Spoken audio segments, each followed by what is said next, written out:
nggak usah fokus di anaknya dulu deh. Kalau kita mau berbicara di tahap menjadi orang tua baru gitu Iya, ya, iya. fokus dulu deh di diri sendiri. Benar-benar. Punya anak itu kan sebuah bentuk komitmen. Seumur hidup lagi. Komitmen seumur hidup. Yes, Ya, benar-benar. dan itu yang kayak kita mau ambil itu atau enggak. Orang tua itu rumah buat anaknya. Jangan sampai rumah ini tuh nggak aman buat anak-anak.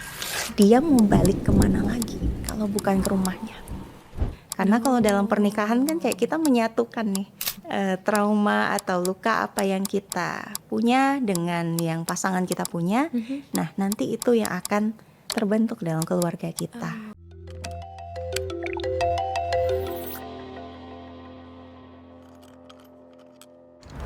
Welcome to Kipods. Hari ini kita akan ngobrol soal parenting, mindful parenting bersama dengan mindful parenting practitioner. Ada Kak Jessica di sini. Hai Kak. Halo. Very happy to have you here. Happy bisa datang ke sini. Ini salah satu kan kita ngomonginnya self improvement belakangan ini Kak, dan mindfulness juga.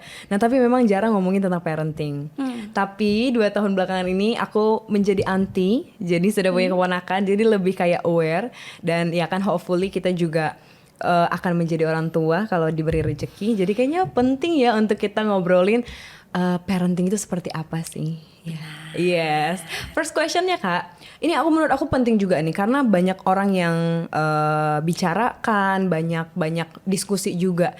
Jadi satu hal yang penting adalah saat punya anak kan it should be a conscious decision. Ya. Keputusan yang dengan sadar kita ambil. Nah, tapi sebenarnya apa sih yang harus kita pertimbangkan sebelum kita memilih punya anak apa enggak? Oke, menarik ya karena membahasnya dari keputusan. Benar. Senang banget karena artinya kita mau membangun awareness itu dari sebelum kita memutuskan mau punya anak atau enggak gitu ya.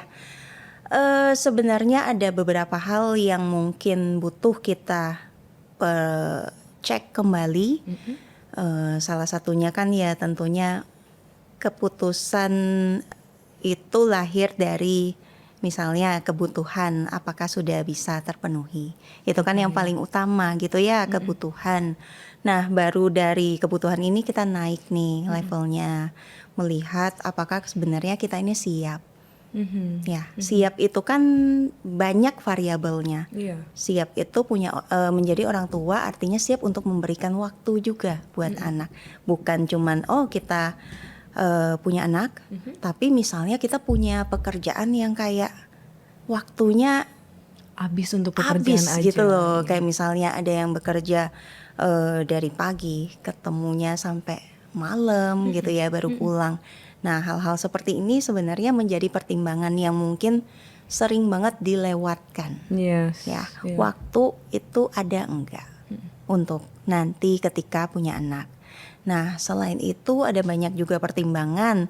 Salah satunya yang penting juga adalah apakah kita akan menerima atau apakah kita siap menerima ketika kondisi anak misalnya lahir nih. Itu kan ada banyak sekali kemungkinan. Ini bukan doa ya. Ini kita berbicara realistis aja. Ada banyak mungkin yang anak yang terlahir punya misalnya kebutuhan khusus. Terpikirkan nggak ini sama kita sebelum kayak kita, oke deh, aku siap mau punya anak gitu. Nah, hal-hal seperti ini sebenarnya butuh kita diskusikan dulu, butuh kita cek dulu nih kesiapan kita. Ya, jadi kalau orang bilang mau punya anak itu gimana? Finansialnya udah aman belum? Maaf, tapi itu bare minimum banget. Itu bare minimum bahkan ya. Yes. Masih banyak variabelnya, terutama juga gimana nih dengan diri orang tua, calon orang tuanya. Udah tanda kutip beres nggak? Kalau kita bilang beres secara perfect, ya mungkin enggak sepanjang kita hidup gitu ya. Tapi paling enggak, apakah kita sadar kayak misalnya kita bawa trauma apa sih? Karena kalau dalam pernikahan kan kayak kita menyatukan nih trauma atau luka apa yang kita punya dengan yang pasangan kita punya. Nah, nanti itu yang akan terbentuk dalam keluarga kita ketika kita nggak sadarin itu. Iya. Menarik bahwa finansial dan faktor ekonomi itu ternyata bare minimum. Bare minimum karena sekali. banyak yang masih sampai sekarang aja kayak ya sudah punya anak aja karena setiap anak punya rezekinya sendiri. Benar, Ya kan Kak. benar. Jadi seharusnya kalau memang kita pekerjaannya kita secara sadar pekerjaannya belum mumpuni, sebaiknya memang menunda kah atau bagaimana baiknya? Ya, sebenarnya kayak contoh standar hidup orang kan berbeda-beda ya. Yes. Kita nggak bisa punya misalnya angka yang ideal nih. Iya. Gimana sih Setuju. untuk punya anak kita harus idealnya di pendapatan misalnya berapa gitu. Nah, tapi dengan kita berpikir, kita mendiskusikan ini sebelum keputusan mau punya anak atau tidak, itu kan artinya kita melihat itu secara keseluruhan gitu loh. Iya. Contoh kita bisa lihat sebenarnya untuk punya anak kita butuh apa aja sih misalnya untuk nyaman gitu kan. Itu kan hal-hal yang minimum sekali sebenarnya. Iya. Cuman ya mungkin di era-era sebelumnya itu kayak ya udah deh nikah aja dulu, punya anak dulu, yang bener, penting bener. nanti ada rezekinya kok. Iya, iya, Ya, iya, anak iya. ada rezekinya. Agak kurang gitu. mindful kalau sekarang ya Kak Benar. sebenarnya ya. Aku juga ngerasa sih. Karena takutnya aku ya maksudnya kan kalau soal ekonomi ada banyak variabelnya juga. Benar. Kalau nanti ternyata tidak ada rezekinya, terus anaknya harus berhenti sekolah atau mungkin harus tertunda sekolahnya, kayaknya sedih ya, cukup sedih. Kalau masalah trauma Kak, ini juga menarik sih menurut aku. Mungkin nggak banyak yang sadar bahwa oh ternyata pernikahan itu dua orang yang punya traumanya masing-masing bersatu. Cara kita tahu, kalau aku misalnya ngerasa kayaknya aku baik-baik aja sih, ngobrol baik, nyambung, nggak cukup kah segitu? Iya, sebenarnya sekarang kan banyak sekali, bahkan ada layanan psikologi itu apa mental health check up Yes, gitu ya. yes. Nah itu sebenarnya adalah langkah yang baik untuk kayak misalnya pasangan-pasangan yang mau mempunyai anak atau yang mungkin baru mau memutuskan untuk menikah misalnya. Ada baiknya memang kita sadar untuk cek deh diri kita. Kalau semisalnya di sosial kita oke, ya, di diri kita kayak nggak ada sih yang mengganggu gitu. Nah boleh sebenarnya kita cek lagi gitu. Kayak MHCU itu kan cukup general ya Iya, sebenarnya iya, ya iya. untuk melihat ini aja gambaran umum aja gitu. Oh iya ya, kalau dulu kan secara fisik mungkin sekarang udah banyak ya pre-marriage medical check up gitu ya. Ternyata ada mental juga yang perlu Ada mental health check up juga. Iya ya, di check up juga ya. Karena memang berarti semua orang membawa traumanya masing-masing, pasti dipastikan iya kah? Kalau mau dibilang semuanya pasti enggak juga. Oh, enggak juga. Enggak juga. Kan maksudnya trauma itu kan levelnya juga ada banyak Iya, gitu iya, ya. Nah, setuju. ada juga yang memang ya itu mungkin enggak mengganggu. Itu bisa kita tangani sendiri dengan kita bertumbuh dewasa, kita punya banyak misalnya lingkungan yang suportif dan itu bisa ngasih kita efek rilis trauma yang baik misalnya gitu ya. Iya iya iya. Kak, berarti kalau misalnya child free, apakah itu mindful decision orang-orang yang sudah mengenal dirinya dan memutuskan untuk child free? Ini ternyata masih kontroversial ya Sangat ketika kontroversial. membicarakan tentang child free. Tapi pada dasarnya keputusan apapun itu, kalau dari aku, dari mindful practitioner gitu ya, itu kita mengharapkan bahwa intinya semua keputusan adalah lahir dari kesadaran. Kenapa sih mau child free? Ya, apa yang dirasa kayak membentuk keputusan ini gitu loh. Kita boleh memikirkan kayak selangkah lebih ke depan gitu kan, dan kemudian kita juga bisa menganalisa itu. Ya. Gitu. Karena kan setiap keputusan itu pasti ada punya konsekuensinya masing-masing, Iya, bener betul, nggak? betul. Kita memilih child free juga kan ada konsekuensinya gitu loh. Kita memilih untuk punya anak juga ada konsekuensinya gitu. I see. Jadi sebenarnya yang dilihat itu yang maksudnya kan kita mencoba untuk nge-address ini child free kontroversi ini ya.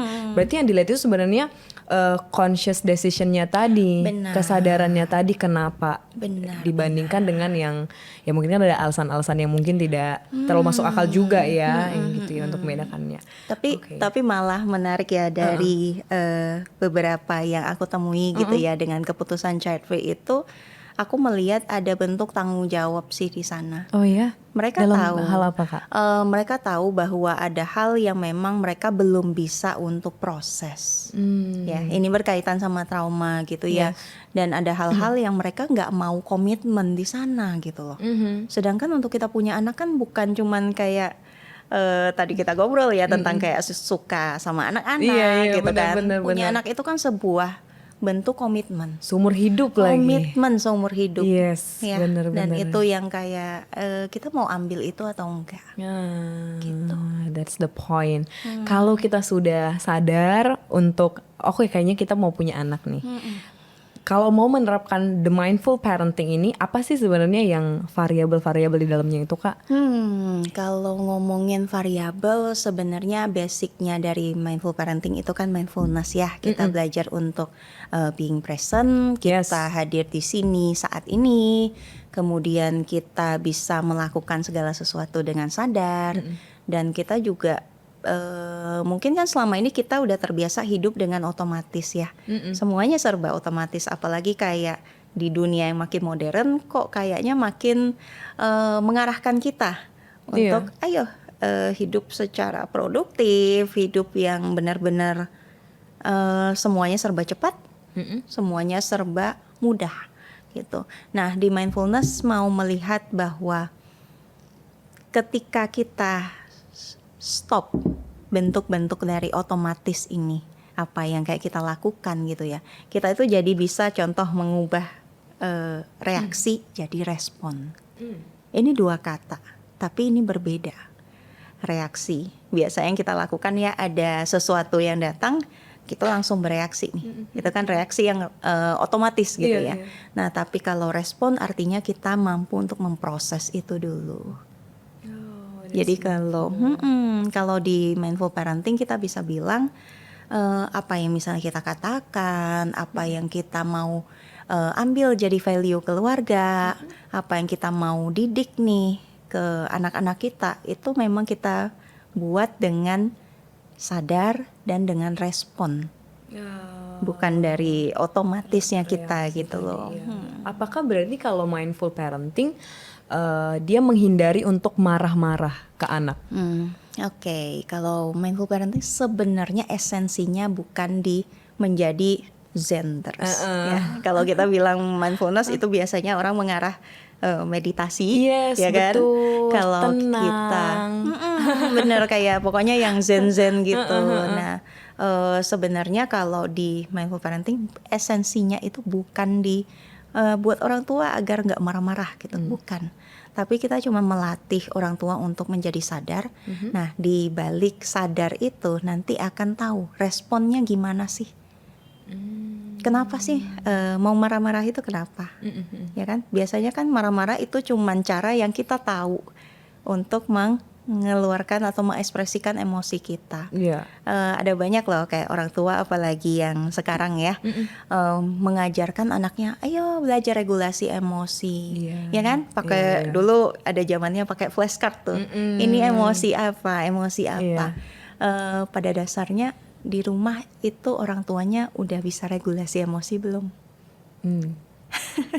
Kayak mengajarkan kepada anak kan, mengekspektasikan juga loh ke anaknya loh bahwa anak sekarang udah mampu meregulasi emosi gitu kan. Nah, kita lihat dulu nih orang tuanya gimana.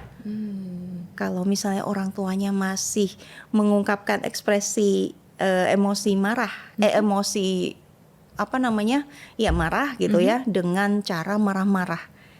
Nah, itu sesuai nggak gitu sama yang misalnya diajarkan kepada anak, sama seperti value keluarganya apa gitu. Kadang kita mengekspektasikan ke anak tapi nggak sadar nih orang tuanya yang sebenarnya masih butuh belajar itu. Ini kalau kita ngomongin parenting ya Kak, kalau sekarang kan ya mungkin milenial udah jadi orang tua, tapi Gen Z kan sudah merambat juga nih karena umurnya sudah hampir 30 ya, 30 Benar-benar. umur ya kan kita bisa menikah dari umur 21 dan sudah punya anak. Nah, biasanya yang paling berat itu kan ya sebenarnya seumur hidup berat mungkin memiliki tanggung jawabnya. Tapi kalau yang Iya. pas kecil itu kan ada golden age gitu ya, Kak. Nah, biasanya parentingnya itu ini nih yang banyak diomongin nih, pas kecil apakah anak-anak itu dibiarkan berekspresi aja, jadi kalau misalnya tantrum gimana, atau misalnya cukupkah kita untuk bilang no aja, itu kan sering ya dibilang, atau kan memang ya udah memang beberapa momen ya kalau boleh bersuara keras aja, atau gimana sih Kak membedakannya sebenarnya? Oke, kalau untuk anak berarti anak usia dini ya Iya, kita anak usia berbicaranya dini ya. gitu. Oke, kalau untuk anak usia dini sebenarnya mereka masih mereka itu gak datang untuk udah membawa kemampuan regulasi emosi. Bayi itu gak terlahir dengan skill itu. Iya. Ya skill itu butuh dia pelajari, butuh dia dapatkan gitu. Nah ada istilah orang tua adalah koregulator emosi anak. Ya, jadi anak itu belum bisa mau marah itu marah yang baik gimana? Belum bisa. Ya, mereka butuh pinjam nervous systemnya orang tuanya. Ya, gimana ketika misalnya anaknya lagi marah, lagi big feelings gitu, caranya gimana? Orang tuanya bisa tenang nggak?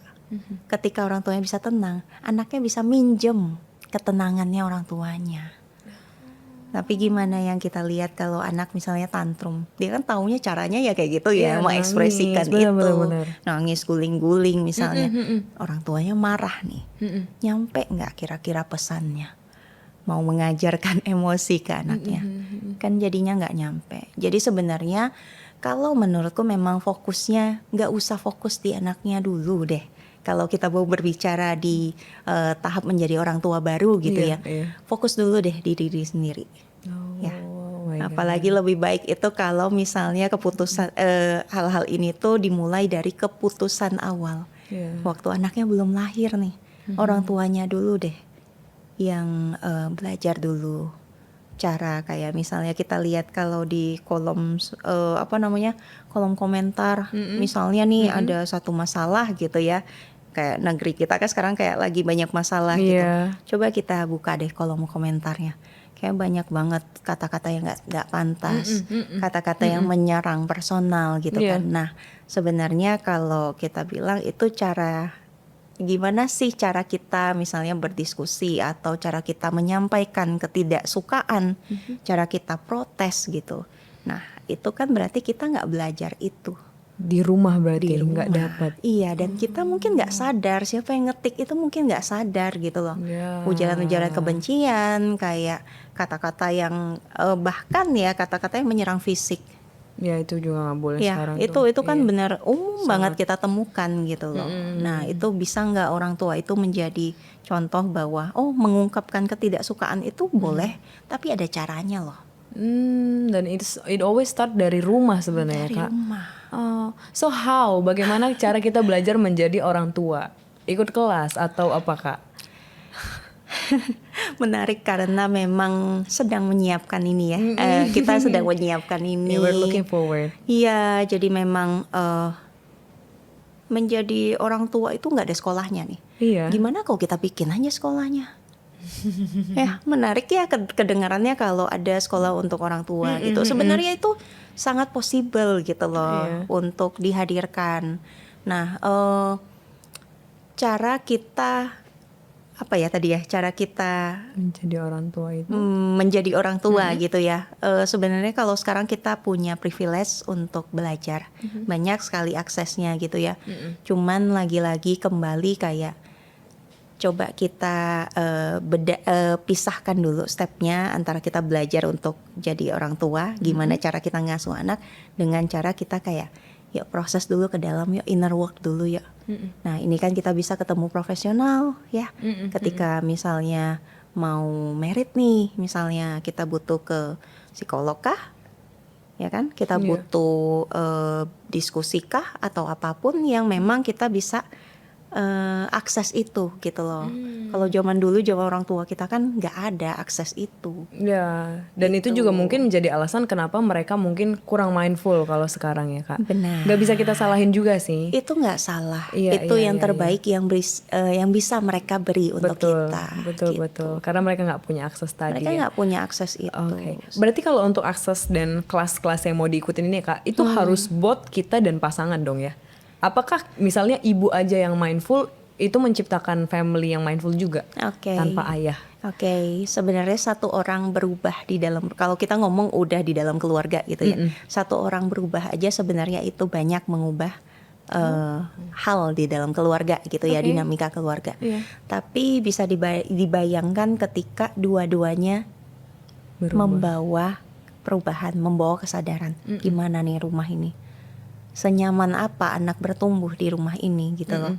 Yang kita bilang mau generasi emas nih, bisa nggak kita fokus ke, nggak usah misalnya mencela banyak hal gitu ya, bisa nggak kita fokus dengan, bisa nggak anak kita menjadi bagian dari generasi emas gitu. Kalau kita melihat, nah ini memang butuh banget dukungan dari kedua belah pihak. Iya, Ya setuju nggak ya. cuman ibu aja. Bener. Sekarang kan kita udah ngelihat trennya, udah suka banget sih sama tren sekarang yang kayak ayah juga mengasuh. Iya, gitu kan? benar. Ayah juga mulai hadir, nggak cuma Harus. kerja doang. Iya, gitu iya, kan? Dan setuju dong. itu penting banget Iya, loh. iya, Penting banget untuk sebuah keluarga itu bertumbuh. Mau jadi apa sih keluarga ini setuju, gitu ya? setuju, Kak. Karena memang kan perannya kan ayah dan ibu, bukan ayah dan ayah, ibu dan ibu. Jadi memang Iya. dua-duanya harus berperan. Nggak sekedar jadi pemberi nafkah aja ya, tapi ada emosional, keterikatan emosional juga. Jadi ayah harus hadir. Benar. Yes, Ya, dan ya, juga ya. aku mikirnya Kak, kalau misalnya ibu doang misalnya yang mindful, kadang kan ketimpangan emosi dan intelektual seseorang itu malah menjadikan banyak permasalahan lah ya, permasalahan baru juga. Benar. Kita ngomongin pola asuh ya Kak. Kan misalnya kita sudah mau nih untuk menjadi mindful. Tapi kan sebenarnya kita, kalau aku Gen Z berarti dididik sama yang Gen X dan mungkin belum mindful. Jadi ini tuh adalah bentukan dari kurang mindful parenting misalnya. Tapi we want to be mindful gitu ke anak-anak. Gimana cara memisahkannya sih sebenarnya? Karena kan agak susah ya, karena kita berpikir mungkin ada beberapa nilai yang kita pegang kayaknya ini bisa sih ini, tapi mindful ternyata nggak kayak gitu. Ada nggak Kak? Apa sih Kak prinsip yang bisa kita pegang gitu? Untuk memisahkan ya, kita sebagai produk yang tidak mindful, Tidak kurang mindful misalnya mungkin ya, tapi kita mau memberikan yang mindful tadi ke anak-anak. Oke, kalau misalnya kita mau bicara berubah nih, ada banyak hal gitu ya. Iya. Contoh kayak dulu ketika misalnya menjadi ibu. Dulu menjadi ibu itu apa sih kerjaannya? Masak, ngurus rumah tangga Iya, gitu ya. merawat anaknya. Iya, Yes, merawat yes, yes, anaknya. Dan itu kayak misalnya anaknya ada masalah, ibunya mana nih? Gitu ya. Iya, Kalau iya, polanya iya, zaman iya, dulu iya. seperti itu. Nah, kalau sekarang ketika kita membentuk sebuah keluarga, ketika kita pun mencari pasangan yang punya value yang sama ya, sama yang kita harapkan gitu. Artinya kan kita mampu untuk menciptakan keseimbangan. Ini habis Kartini kan ya, habis Iya, Hari Raya Kartini. benar. Nah, ternyata Hari Raya Kartini itu kan bukan cuman sekedar oh kita sekarang udah boleh sekolah nih, ya kan? Masih banyak hal yang butuh kita perjuangin, dan sekarang udah makin apa ya? Makin menjadi tren juga ya, ibu-ibu udah boleh setara lah gitu. Ibu-ibu Yes. boleh bekerja, ibu-ibu juga boleh me time, ibu-ibu juga boleh. Aku lagi nggak mau ngurus kerjaan rumah tangga hari ini. Aku lagi nggak mau masak, aku mau go food, boleh gitu kan? Nah ini kan sebenarnya basic yang akan berubah kayak dari pola zaman dulu gitu. Nah efeknya apa sebenarnya ketika ibu itu udah bisa punya waktu gitu untuk dirinya sendiri, punya waktu untuk punya kesempatan untuk mengejar mimpinya gitu kan.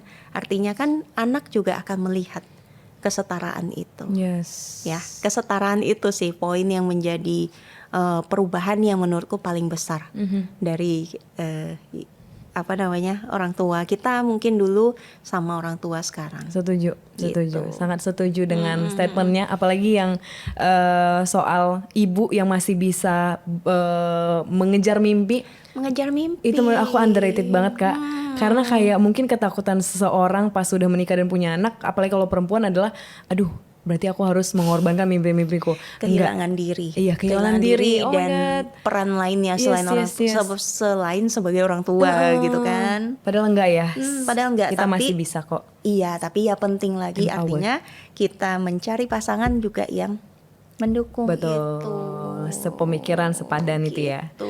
Kak, ini ada beberapa case yang mungkin bisa dijawab juga untuk mindful parenting ini. Nah, ini tadi ini sudah dibahas sih, cuman mungkin bisa dielaborasi lagi. Sekarang banyak yang dibahas tentang regulasi emosi anak. Jadi beberapa yang banyak case-nya adalah anak-anak itu dibiarkan untuk tetap ekspresif tapi tetap dalam jangkauan Oke. kita perhatiannya. Ya. Jadi misalnya kalau anak tantrum di mall, apa yang harus kita lakukan? Orang tua itu sekarang kan banyak yang bilang orang tua sekarang jadi gentle nih. Gentle gentle parenting, parenting yes. gitu kan. Tapi harus dibedakan juga bahwa gentle parenting itu bukan permissive parenting. No, what's the Ya, difference? ini berbeda sekali. Banyak yang menyalahartikan gentle menjadi permisif, apa-apa boleh, apa-apa lembek gitu ya, Iya. tanda kutipnya gitu. Padahal di gentle parenting itu sebenarnya semuanya itu ada batasannya. Aturan itu kuat loh di gentle parenting. Cuman yang berbeda, nah mungkin ini berubah juga dari zaman dulu ke sekarang gitu ya. Caranya kita tegas dengan batasan yang udah kita buat, aturan yang udah kita sepakati, itu kayak gimana gitu. Jadi memang ada boundariesnya. Ketika misalnya berbicara anak masih usia dini nih, tantrum nih di mall karena pengen beli sesuatu misalnya gitu kan. Nah, kalau dalam rumahku, aku udah komunikasiin itu semua ke anak misalnya.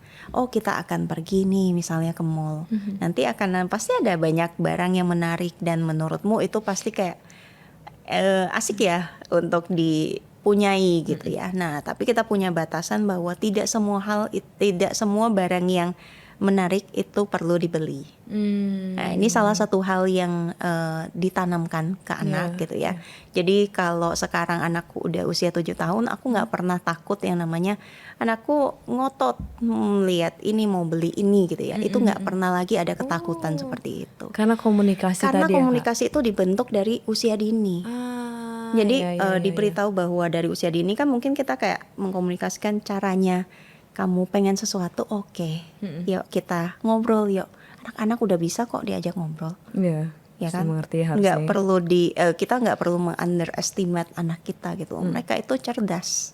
Yes. Ya, jadi kayak kita misalnya dia butuh waktu dulu buat tantrum nih misalnya. Ya udah, kita tungguin di sana, bukan kita tinggalin. Iya, Nah, itu justru aku yang sering dengar kayak ini. mengancam gitu ya, ditinggalin atau malah kita marah gitu. Enggak. Sebenarnya tantrum ya udah biarin dulu asal selama itu nggak mengganggu orang lain. Betul. Selama itu aman. Kita jaga itu aja udah. Gitu. Yes, jangan sampai mengganggu orang lain ini juga. Jangan sampai mengganggu ini orang lain penting ya. nih, Ini yang benar-benar. Ini yang jadi salah satu hal yang blur juga aku lihat di orang tua sekarang. Betul Kak, betul. Kayak dibiarin berekspresi anaknya tapi Iya. kayak Nanti kok nggak anaknya ada nonjok batasannya. orang, nono doang, nggak bisa Nggak dong. bisa kayak gitu. Merusak barang, misal itu kan udah nggak boleh ya Kak. Nggak boleh. Iya benar, Itu aku juga prinsip. setuju itu. Jadi itu prinsip yang memang udah ditanamkan di rumah. Dan boundaries itu tadi berarti rumah dan orang tua sendiri yang ngeset ya Kak. Iya, kalau Boundaries kita tadi. berbicara anak usia dini, Iya, boundaries itu diset oleh orang tua, tapi dengan pertimbangan memang itu sebanyak yang diperlukan aja. I see. Banyak orang tua yang Oke. kayak nggak boleh ini, nggak boleh itu, jadi Iya, kayak iya. isinya rumahnya aturan semua. Oh, Nah itu anak nggak itu bisa juga berekspresi. Jangan juga ya. Oke. Kalau misalnya Kak case-nya orang tua sudah mindful, anaknya juga udah komunikasi, tapi ada indikator lain nih, apa nenek, itu? kakek, opung. Kalau misalnya di aku ya, ini biasanya kalau misalnya anaknya tantrum dikit, aduh, biasa gitu ya nenek-nenek atau kakek-kakek, udah deh beliin aja. Kenapa sih akhirnya si kakeknya yang bawa misalnya, Iya, opung yang bawa, opung yang nyediain semuanya gitu. Nah itu gimana Kak? Apakah kita biarkan aja beberapa momen atau sebenarnya kita juga harus jelasin ke orang tua parenting yang kita pakai ini? Ini menarik nyambung ke poin tadi yang Yes. masalah kesiapan kita punya anak. Nah, ini ada variabel yang menarik loh. Apakah nanti setelah punya anak di rumah kita ada orang selain orang tua dan anak? Oh, oke. Nah, ini kan diskusi juga nih sama Iya, pasangan iya. gitu kan. Nah, ketika memang nanti di rumah akan ada Orang tanda kutip lain. orang lain di luar keluarga kecil kita, nah kan butuh hal-hal yang memang harus kita sepakati dulu. Contoh masalah parenting anak itu urusannya siapa? Namanya parenting ya urusannya Parent. parent ya kan. Artinya memang yang membuat aturan adalah orang tua. Dan orang tua itu harus mampu untuk mengkomunikasikan itu. benar. Nah, kan banyak dari generasi kita ini, walaupun kita beda generasi gitu kan, banyak dari kita nggak enak dong. Iya. Benar nggak? Nggak Benar, enak benar, dong benar, ngomong benar, sama orang tua, apalagi Iya. mertua gitu kan. Betul, Nah, betul. tapi jangan sampai anak kita jadi korban dari. Nah, ini salah satu luka kita yang belum selesai nih. Kenapa kita nggak enakan? Oh. Kenapa? Kita mau pleasing siapa ini? Ya kan? Berarti ada sesuatu nih di diri kita nih yang jadi indikator Iya. juga bahwa oke, ini ada poin yang harus diberesin loh gitu. Ya, bukan karena kita nggak enak ke orang tua, itu jadi yang jadi korban anak kita. Nah, benar Gitu. juga. Nah, ini salah satu juga hal yang jadi pertimbangan ya. Harus banget aku katakan di sini karena Iya. aku pengen banget banyak orang sadar ini. Yes. Ketika kita memutuskan untuk punya anak, apakah kita punya waktu itu ya, waktu untuk bersama anak? Artinya kan apa kita mampu juga mengurus anak kita?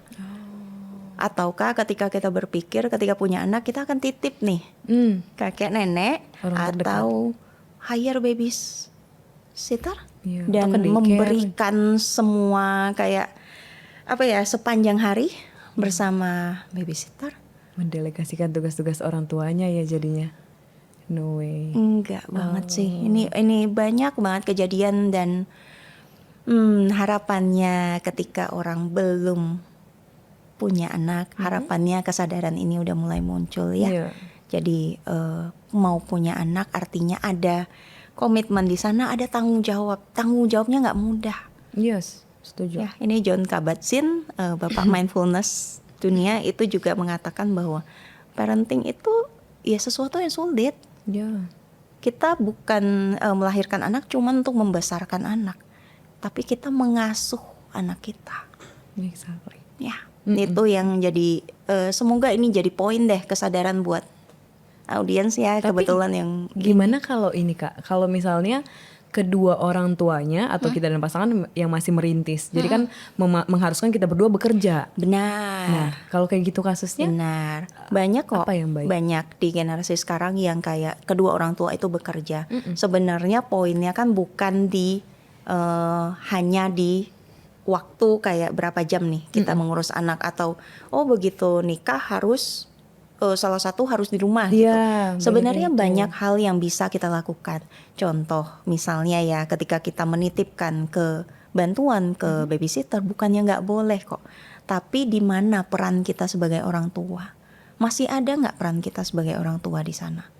Ya, bukan kita itu kan mendelegasi artinya kan orang lain itu membantu kita. Bukan justru mereka yang jadi utamanya gitu Iya. loh. Kebanyakan sekarang itu jadinya bertukar peran nih antara Yes. orang tuanya sama pengasuh yang lainnya. Itu yang jadi concern aku melihat sekarang karena banyak sekali efek-efek yang muncul dari pengasuhan yang memang itu bukan dari orang tuanya. Oh, iya itu harus dipikirkan Itu juga. harus berarti. dipikirkan Benar-benar banget. setuju Ya. banget Kak. Ini bukan untuk melahirkan ketakutan ya, Iya. tapi itu ini juga nih. untuk menghadirkan kesadaran kita. Iya setuju. Ini case kedua Kak, salah satu kesulitan orang tua zaman sekarang yaitu bagaimana kalau kita orang tua yang zaman sekarang itu menjelaskan pola asuh kita ini ke yang sebelum-sebelumnya.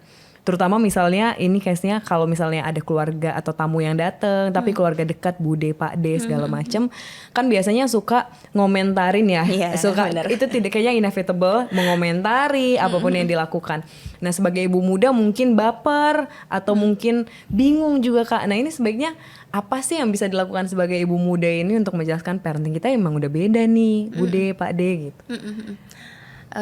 Ada banyak hal yang perlu dijelaskan, tapi ada banyak hal juga yang nggak perlu dijelaskan. Oh, right. Karena kalau di mindfulness kita berbicara apa sih yang sebenarnya bisa kita kontrol dan apa yang nggak bisa kita kontrol. Komentar dari orang lain itu adalah hal yang tidak bisa kita kontrol, Iya. ya kan?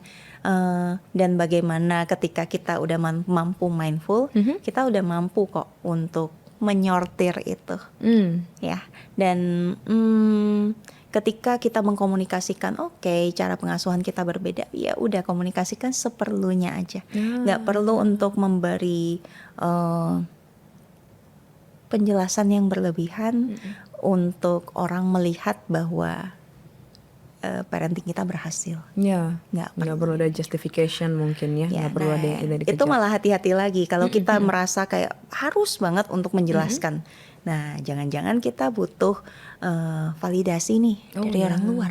Nah, banyak kan poinnya kan ya, yang kita mau ngecek diri kita sebenarnya kayak trauma-trauma yang kita bawa itu masih ada nggak sih? Itu kan sebenarnya adalah poin-poinnya. Benar. Oke. Listening, kemudian validasi orang lain gitu. Iya. Ini ada case ketiga, bagaimana cara mengetahui berapa jumlah anak dan jarak antar anak. Oke. Ini Menarik. gimana, Kak? Iya, sebenarnya. Ngikutin pemerintah kah? 2 aja cukup atau gimana Kak? Oke, ikuti kesadaran masing-masing. Again, mindfulness buat Ikutilah kesadaran consciousness. masing-masing karena sedih banget melihat orang yang memutuskan untuk punya anak atau jumlah anak itu berdasarkan idealnya kan harusnya 2. Yes. Idealnya kan itu lebih dari 1 gitu ya. Tidak ada kata ideal. Masing-masing keluarga itu punya dinamika, tantangan, dan hal-hal yang berbeda satu sama lain. Jadi nggak ada yang namanya standar ideal. Ada yang ketika dia merasa memang keduanya udah mampu, bukan salah satu ya, keduanya udah mampu dan memang anak yang misalnya anak yang pertama nih gitu, udah mendapatkan yang memang seharusnya dia dapatkan. Nggak masalah, mau anak berapa itu nggak masalah, selagi memang itu keputusannya sadar dan memang kita mampu untuk memberikan itu.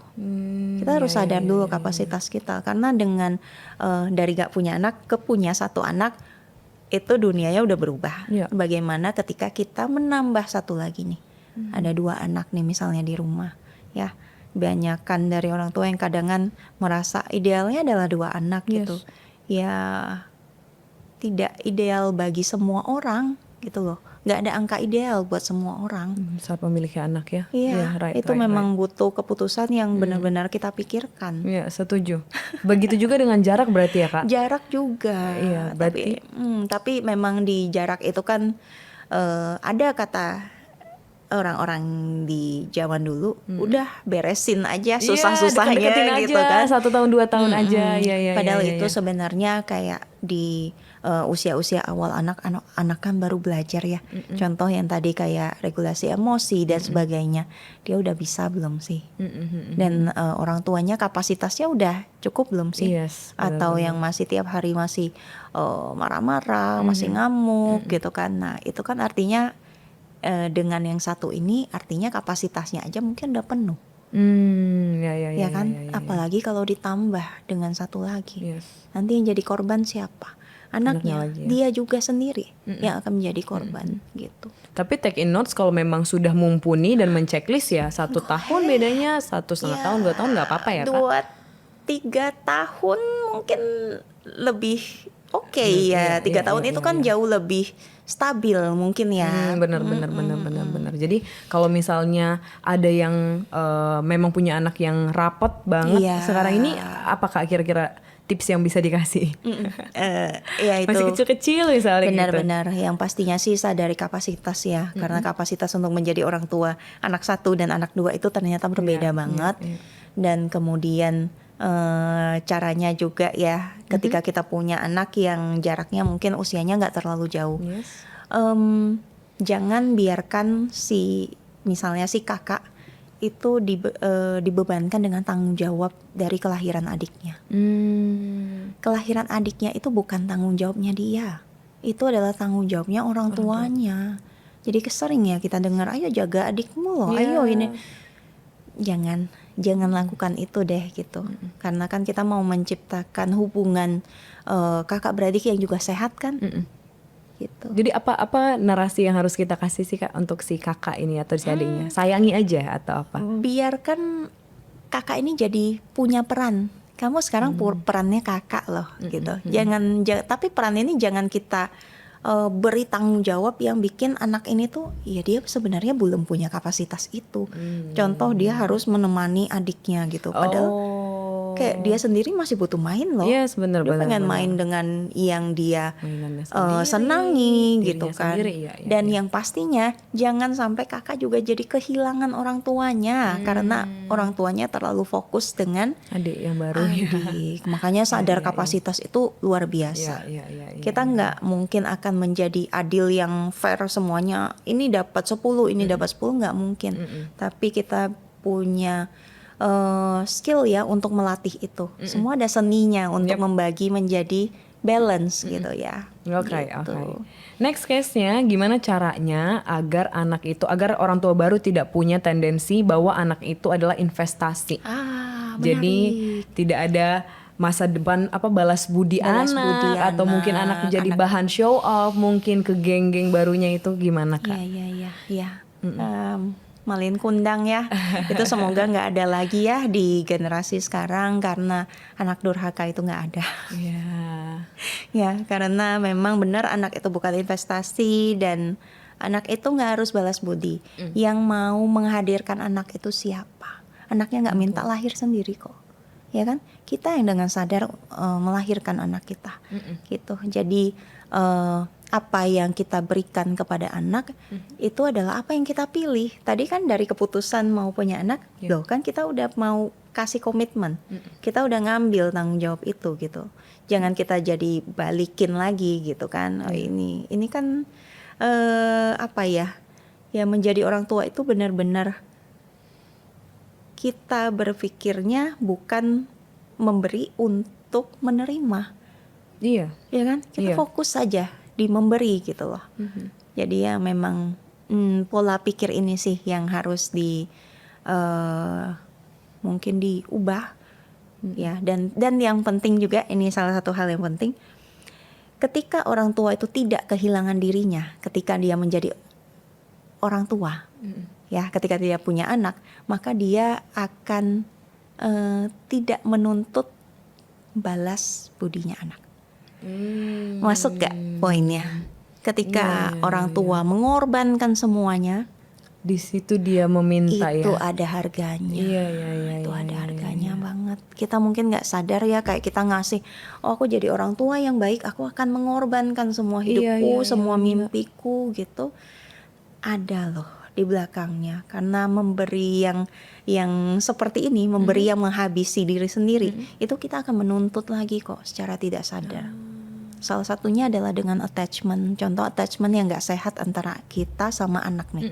Hubungannya deketnya kayak nggak ada batasan lagi. Overprotective mungkin? Over juga ya. Pokoknya semuanya diurusin misalnya sama orang tuanya. Nah itu nanti ketika anaknya punya relasi yang baru, dia udah bertumbuh atau nggak usah punya relasi dulu deh. Dia udah masuk usia pra-remaja atau remaja gitu. Dia udah punya lingkungan, punya teman-teman. Mungkin ada di momen yang dia lebih dekat nih, atau lagi dekat sama teman-teman. Nah itu nanti orang tuanya ngerasa apa? Kehilangan loh orang tuanya loh kalau kayak gitu loh. Atau lebih parah mungkin ada rasa kecemburuan ya Kak? Cemburu, lahirnya jadi cemburu. Nah ini kita bisa lihat lagi nanti ketika anak ini punya relasi, punya pasangan hidup. Wah ini nih tipe-tipe mertua yang akan berantem sama menantunya. Oh iya ya, ternyata kalau ditarik, Itu wah sejauh poinnya. itu ya. Dari pengasuhan awal kan. Iya pengasuhan Ya. awal. Oh. Makanya parenting itu penting nggak? Penting banget. Iya ya, Parenting itu setuju nggak aku. basi loh. Parenting itu masih harus kita gaungkan terus. Iya. Ya, dengan cara-cara seperti ini ya. Maksudnya dari apresiasi banget lah buat Gen Z untuk sekarang mampu Lebih aware juga ya Kak. aware dan Iya, mampu iya, iya. menyebarkan Iya, awareness iya, iya. itu. Karena ini penting sih. Penting banget. Generasi emas itu dimulai dari rumah, dari rumah sosialisasi kita pertama juga kan di rumah kan. Iya, iya, iya, iya. Ya. Kak kalau misalnya ada orang tua yang mungkin baru dengar ya, tapi mungkin orang tua yang sudah udah lama gitu. Jadi maksudnya anaknya sudah lumayan gede, tapi baru menyadari mindful parenting ini, tapi anaknya badung. Gimana Kak? Jadi maksudnya aduh baru belajar mindful tapi anak gue badung banget, gimana kira-kira Kak? Langkah yang pertama adalah stop labeling badung itu. Itu adalah langkah yang paling pertama. Itu dulu ya. Karena ketika kita udah melihat anak kita rese, badung, nakal, nggak bisa patuh, gitu ya, itu yang udah akan kebentuk dan itu akan susah bagi kita untuk mengubah image itu gitu. Nah, salah satunya adalah dari menghilangkan dulu kebiasaan untuk labeling itu. Nah, dengan kita pause jeda gitu ya, dengan kita mindful, kita mampu jeda, kita berhenti dulu deh labeling itu. Ya, dengan berhenti labeling itu kita bisa jadi menerima anak kita loh. Oh, anak kita mungkin bukan badung, mungkin bukan apa ya? Dia cuman vokal aja. Iya, dia kan kita mengharapkan anak yang cerdas nih, Yes, misalnya. iya. Kok anak kita bersuara kok kita menganggap itu kurang ajar? Iya, iya, iya. Ya kan bingung gitu kan ya. Nah, kita harus sadar juga sih sama hal-hal seperti ini. Ya, dengan kita melihat anak kita itu misalnya problemnya apa. Nah, tapi yang aku fokuskan di sesi pendampingan bersama orang tua gitu. Jangan lihat anak itu dengan masalahnya. Anggap deh kita di satu kapal, ya. Jangan kita itu anak sama masalahnya, terus kita itu di kapal berbeda. Ya, tapi kita satukan bahwa nih anak kita itu di kapal kita, masalahnya itu di kapal yang satu. Jadi cara kita melihat masalah pada anak itu adalah, yuk gimana kita sebagai satu keluarga di dalam kapal ini kita capai tujuan biar si masalah ini enggak tanda kutip merusak kapal kita. Betul. Beda kan ya poinnya ya ketika kita melihat anak kita bermasalah dan kita melihat apa yang kita bisa lakukan ya sebagai keluarga untuk menyelesaikan ini. It always us against the problem, bukan parents against the Kenapa the kita children. malah Iya. versus anak kita sendiri gitu kan? Bener Kak. Oh my god, bener. Kalau kan kakak melakukan pendampingan ya, tapi kalau yang dilihat dari pendampingan selama ini, kira-kira apa sih Kak yang sebenarnya dibutuhkan anak dari orang tuanya itu? Anak itu butuhnya nggak banyak-banyak. Anak itu butuh dilihat, butuh didengarkan, butuh diterima apa adanya. 3 poin ini coba kita cek, kita dapat itu nggak? Ya, kita dapat itu nggak? Kita dilihat gak sama orang tua kita dulu? Dilihat itu dianggapkan kita dianggap atau enggak gitu ya? Atau kita didengarin gak sih? Atau kalau misalnya kita ngobrol sesuatu, kita baru ngomong A, nanti orang tua kita udah sampai Z. Jadi kita merasa bahwa mending aku sendiri aja deh, gak ada yang ngerti gitu ya. Itu juga sama yang kita berikan pada anak kita. Ya, trauma itu lahir nggak cuman dari kejadian-kejadian yang misalnya kekerasan, nggak loh. Trauma itu juga bisa lahir dari apa yang kita harusnya dapatkan tapi kita nggak dapetin. Setuju aku. Jadi memang kita butuh memberikan, kita butuh melihat anak kita butuh mendengarkan, kita butuh menerima anak kita itu apa adanya. Ya, dengan cara kapal tadi misalnya ketika anak kita punya masalah. Yes, Gitu. setuju. Pisahin dulu gitu dia sama masalahnya. Karena di masalahnya itu bukan dia, itu cuman part kecil aja kok dalam hidupnya. Dianya sih tetap utuh, dianya Dia tetap tetap anaknya utuh. kita gitu ya Kak. Aku lumayan senang mendengar penerimaan dan mendengar ini Kak, karena mungkin kalau boleh cerita pas kecil mungkin banyak juga yang ngeh ya kalau misalnya pas kita ngobrol atau ngasih pendapat ke orang tua, aduh jangan so tahu masih kecil gitu ya. Nah aku berusaha untuk kayaknya pas nanti kalau memang ada rezeki punya anak, jangan sampai ngomong kayak gitulah gitu. Jadi maksudnya terbuka aja ya, semua pendapat kan bisa diterima. Kalau salah pun atau mungkin keliru ya bisa diingatkan mungkin ya. Justru kalau kesalahan itu adalah momen anak itu belajar. Yes, Momen kita sebagai orang tua juga untuk sadar bahwa cara kita mengasuh udah benar belum nih, terutama dengan adanya kesalahan. Iya, Kalau nggak ada kesalahan kita malah nggak bisa tanda kutip praktek nih. Oh, kita belajar mindfulness kemarin ada gunanya nggak sih? Betul juga. Atau kita cuman ikut-ikutan tren doang nih gitu. Yes. For you personally, apa arti orang tua Kak? Orang tua itu rumah. Orang tua itu rumah buat anaknya. Jangan sampai rumah ini tuh nggak aman buat anak-anak. Yes. Dia mau balik kemana lagi kalau bukan ke rumahnya? Dengan kita mampu untuk sadar, kita mampu untuk bikin rumah yang aman dan nyaman buat anak kita, udah cukup.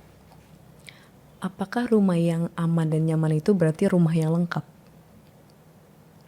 Rumah yang lengkap, kalau boleh bilang itu secara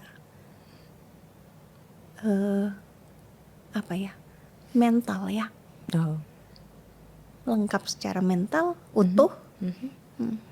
Bukan masalah kalau orang bilang bukan besar kecilnya rumah, itu benar.